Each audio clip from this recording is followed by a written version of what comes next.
Hello there, welcome to our channel Logging Ups again. Hope you're doing fine. I'm back with another tutorial video, and today I'll be showing you how to delete your Telegram account from the Telegram app. And now without further ado, let's dive right into the video. But before that, don't forget to like, subscribe and hit that bell icon for more videos.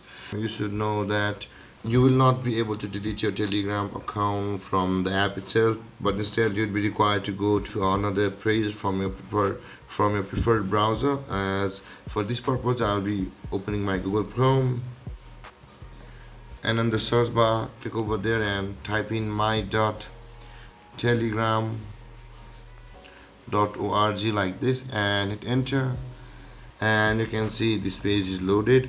And now to delete your Telegram account, you'll be required to enter your phone number over here, and after that tap on next, and on the next page you'll be required to enter your password. And then if you continue the process, your Telegram account will be permanently deleted from Telegram.